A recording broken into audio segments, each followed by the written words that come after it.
Welcome to Wellness in Reach, a Mount Carmel podcast. I'm your host, Maggie McKay. If you've ever tried to lose weight, you know how difficult it can be. Joining us is Rachael Rush, a patient at Mount Carmel Health System, to share what her journey to losing weight was like with the bariatric surgery process. Thank you so much for being here today, Rachael. Thank you so much, Maggie, for having me. It's an honor to be on the podcast.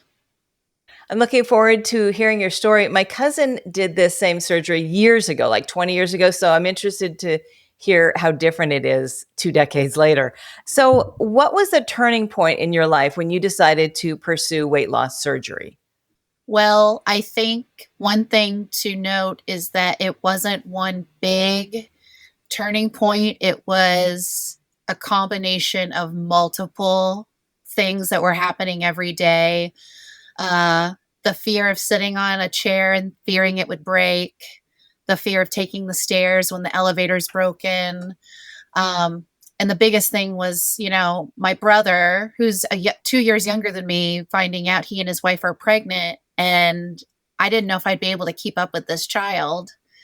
And I want to be a part of that life. I really, ultimately, the biggest turning point was I don't want to live life not living my life. I want to be an active participant. And so with a little bit of grit and some tears, I swallowed my pride and I asked for help. And it was the best decision I've ever made. Good for you, because just being aware that it's not taking over your life, but getting there to that point, just being aware, I think, is a big block for a lot of people. They can't even realize, how much it affects their life. So can you describe the emotional journey you went through before, during, and after the surgery? The emotional journey, I think, is the hardest part. The surgery is hard because you are going in, they're doing a laparoscopic surgery. So your surgeon is using basically a machine to make, it looks like a perforated piece of paper across my stomach now, because I think I have 6 incisions. And they're going in and using cutting edge technology, but there's this emotional fear that's always kind of tethered to you, like Peter Pan's shadow of, what if this fails too? And so there's a lot of emotional strain, the leading up to, the during, and the after. What if I fail again? I think a lot of people, and I'll speak specifically from my point of view, this isn't our first time trying to lose weight, change our weight. There's a lot of yo-yoing happening. And so there's this imminent fear of, well, what if I fail again? What if the weight comes back? And that, I think something that was very encouraging throughout the whole journey was the huge support system that Mount Carmel's Bariatric Center offered the whole way. It was very transparent.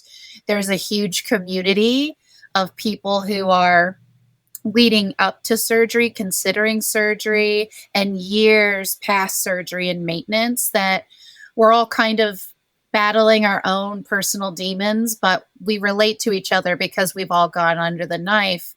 And now we're seeing what our body feels like. And that's very emotional. The other thing is that I see it as an addiction, which is very emotional too. But unlike alcohol or a substance, you have to eat to survive. We have to drink water, we have to eat, we have to sleep. So when your addiction, and I think food is very emotional, what do we do when we celebrate? We eat. We get together and eat. What do we do when we're mourning a loss? We eat.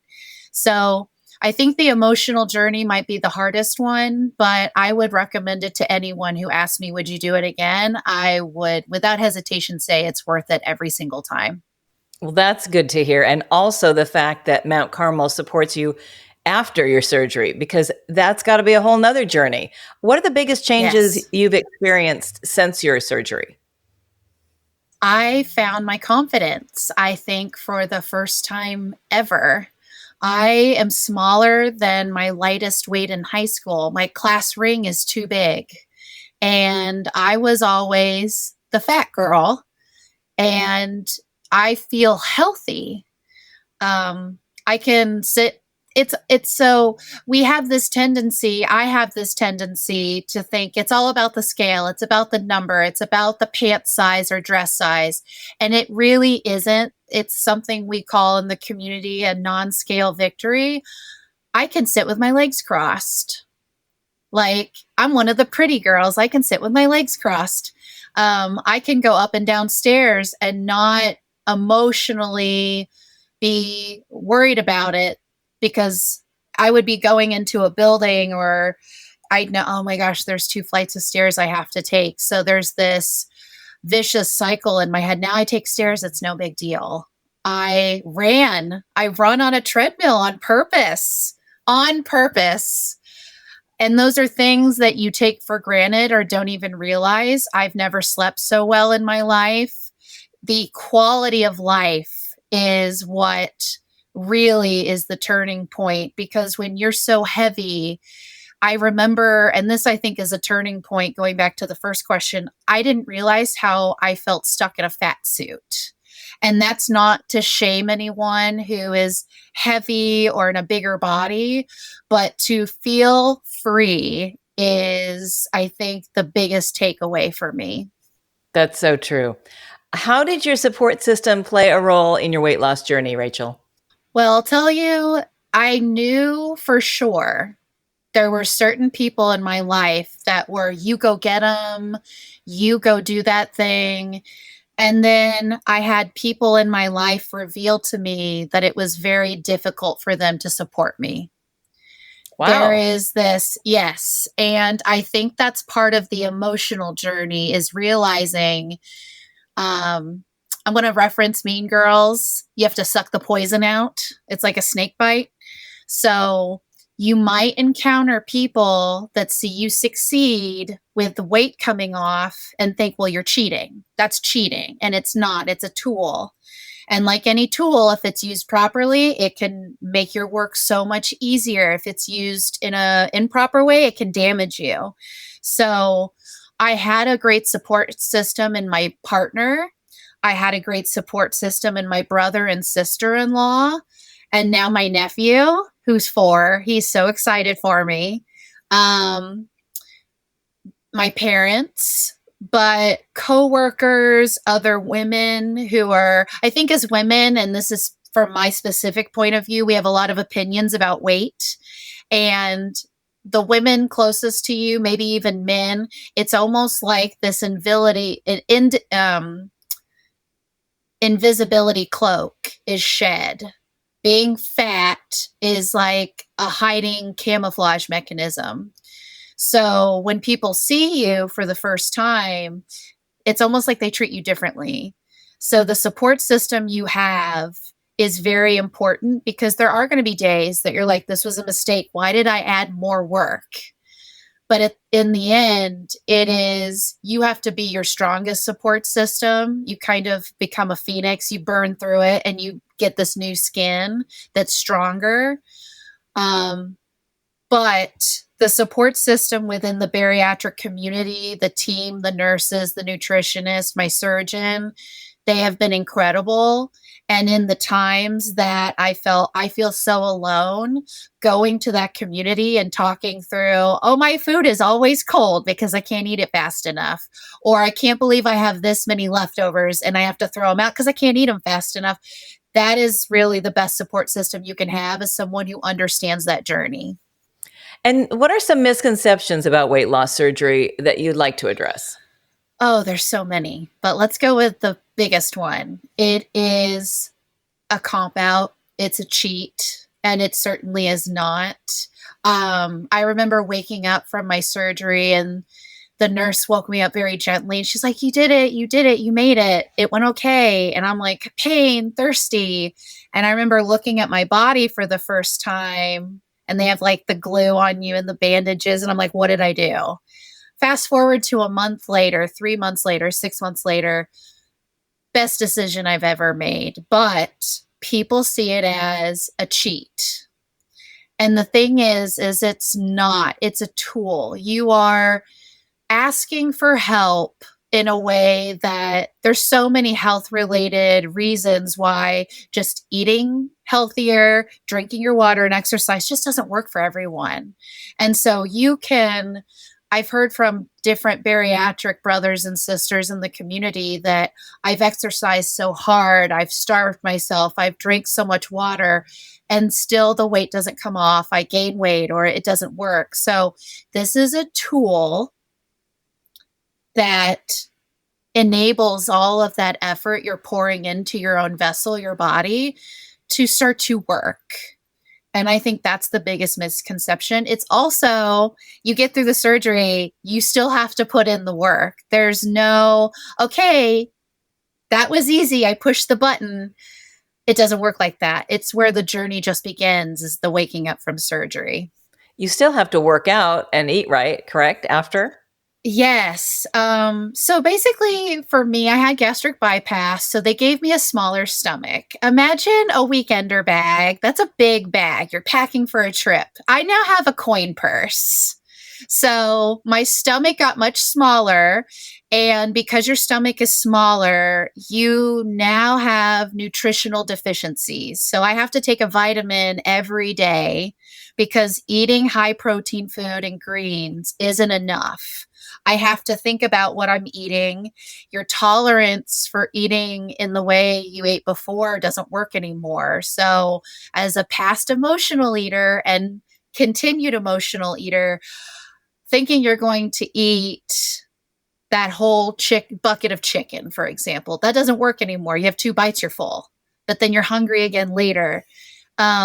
You learn how to work with the body you have, but with new hardware, a new stomach.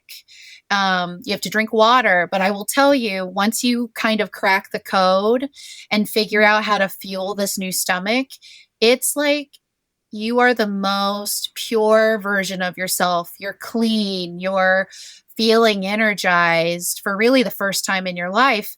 The support system through Mount Carmel, a lot of it is tethered and centered and grounded in education. The week before your surgery, you have your surgery date, you go in and you do a full class that's almost a whole day, breaking down every step of what to expect, what's going to happen, but what is coming on the other side and how you take care of this new stomach that you have. Rachel, you addressed this a little bit, but what would you say your self-perception and confidence is like now since the surgery? How has it changed? What's the biggest way? I went from being socially a doormat to just saying, yes, I will do that even at my cost of my own well-being and happiness, to someone who now is, it's okay to put my needs first. Now, granted, I am still very much, I'm going to help my sister, my friend, my colleague, but nope, I can't sit all day. I can't be a couch potato. I need to go walk. My body yearns for it. It yearns for exercise. My body yearns for nourishment. The confidence is very big. It may not be the case for everyone. I still very much have body dysmorphia. I'm like, this can't possibly be my pants. These aren't my shoes. These aren't my underwear. Like, who shrunk my stuff? But I see myself in videos or I fit. I don't have to ask for the seatbelt extender on the airplane. I have room. I can take up space, but in a way that isn't, I'm so sorry, I'm so fat, I'm in the way. It's, oh, I'm here now. And I think the biggest piece is that, kind of leading into the misconception, it is something I'm very passionate about. So if someone is confused or isn't that kind of gross or why did you cheat yourself? Don't just go to the gym, get a gym membership. I have no problem very kindly saying, education is the best olive branch you can offer to someone because it's about reaching them on a human level. We all live in a human body. We all have to eat. We all have to sleep and drink water, hopefully. So the confidence is big. Some people, it takes time. For me, it was like, and I'm here. That's awesome. I'm so happy for you, Rachel. That's really a huge milestone, I would think. In closing, what would you say to someone who is considering weight loss surgery?